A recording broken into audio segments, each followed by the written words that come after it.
আসসালামু আলাইকুম বন্ধুরা, আমরা নিয়ে আসলাম আরেকটি নতুন ভিডিও। এই ভিডিওতে দেখাবো যে ভিডিওলি ওয়ার্কিং ফিট যে মেশিনটি আছে সেইটির কীভাবে নিডল বার এবং হুক টাইমিং করতে হয় সেটাই আজকে আমরা এই ভিডিওতে দেখাবো। তো আমরা প্রথমে আমাদের যে মেশিনটি আছে সেটি ভালোভাবে দেখে নিই। এই মেশিনটি আজকে আমরা ওয়ার্কিং ফিট টাইমিং করব। তো সবার প্রথমে আমরা আমাদের প্রেসার ফিট যেটি আছে সেটি খুলে নেব।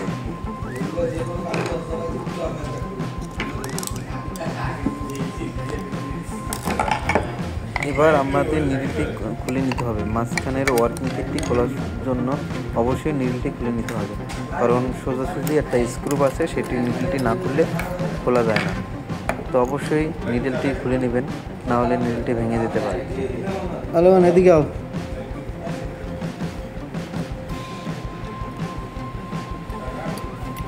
আমরা আমাদের স্ক্রুটি খুলে ওয়ার্কিং প্রেসার ফিটটি খুলে নিলাম। এবার আমরা আমাদের নিডল প্লেটটি খুলব।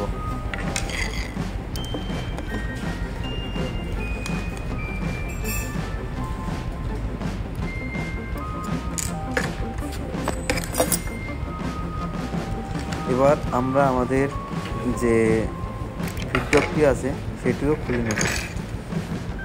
টাইমিং করার জন্য আমাদের নিডলটি কিন্তু আবার লাগাতে হবে।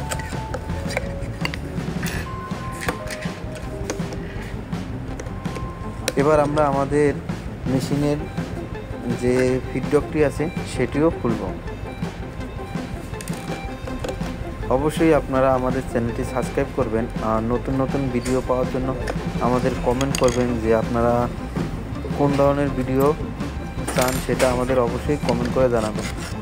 তো এবার আমরা আমাদের মেশিনটি একটু ওয়াশ করে নেব, যাতে আপনারা ভালোভাবে বুঝতে পারেন যে টাইমিংটি কীভাবে করতে হবে। তো সবার প্রথমে আমাদের মেশিনটি রোটেশনে ঘোরানোর পরে আমাদের যে হুকের যে 3টি স্ক্রু আছে সেই 3টি স্ক্রু আমরা একটু লুজ দিয়ে নেব।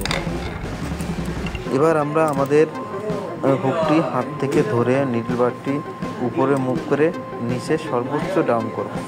ডাউন করার পরে দেখতে হবে যে আমাদের যে বাটির যে হোলটি আছে সেই হোলের বরাবরে আমাদের যে নিডেল হোলটি আছে সেটি 2-এর 1 অংশ উপরের দিকে দেখা যাবে। এটাই হলো আমাদের বার টাইমিং।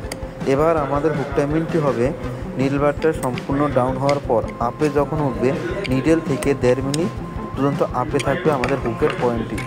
এটাই হলো নিডল টাইমিং। আর অবশ্যই দেখবেন যে আপনাদের যে নিডল গ্যাপের ডিস্টেন্সের যেন 0.5 mm থাকে, অর্থাৎ নো টাচ নো গ্যাপ।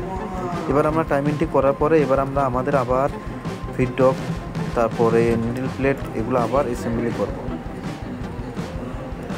তো সবাই অবশ্যই আমাদের চ্যানেলটি সাবস্ক্রাইব করবেন, আর কোন ধরনের ভিডিও চান সেটা আমাদের কমেন্টের মাধ্যমে জানাবেন।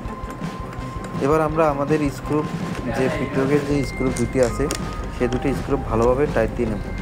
অবশ্যই ফিডব্যাকটি লাগানোর সময় খেয়াল করবেন যাতে ফিডব্যাকটি সোজা থাকে, না হলে কিন্তু আপনাদের বডিটি আঁকা বাঁকা টানতে পারে। এবার আমরা ফিডব্যাকটি সোজা করে নিলাম।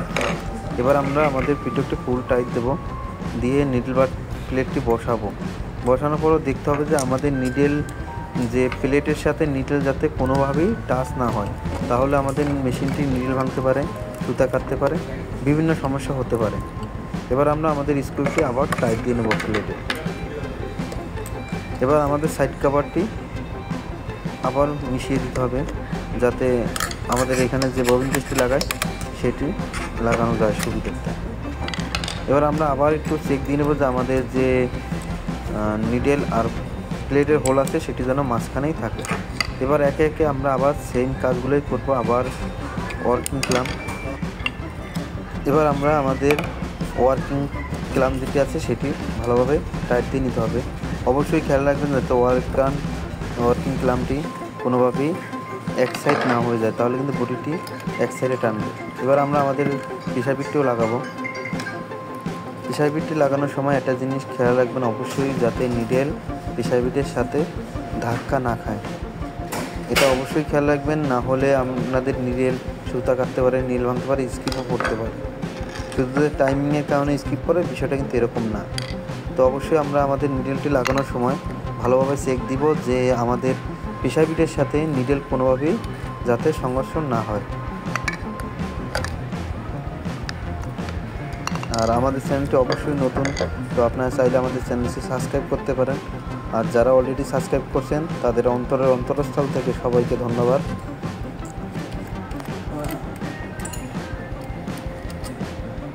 এবার আমরা একটু চালাইয়া আমাদের একটা ফেব্রিক চালু করব। চালু করে দেখব যে আসলে আমাদের যে টাইমিংটি করলাম কোনো সমস্যা আছে কিনা, স্কিপ করে কিনা বা আদার্স কোনো সমস্যা হয় কিনা, সেটাই আজকে আমরা দেখবো আবার একটু।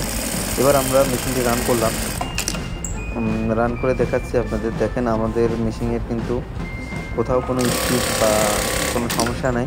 তো অবশ্যই যদি আপনারা এরকমভাবে টাইমিং করেন, আশা করি আপনাদের মেশিনটি ভালোভাবে চলবে। তো আজকের মতো বিদায় নিচ্ছি, দেখা হবে অন্য কোনো ভিডিওতে। ততদিনের জন্য ভালো থাকবেন, সুস্থ থাকবেন, আল্লাহ হাফেজ।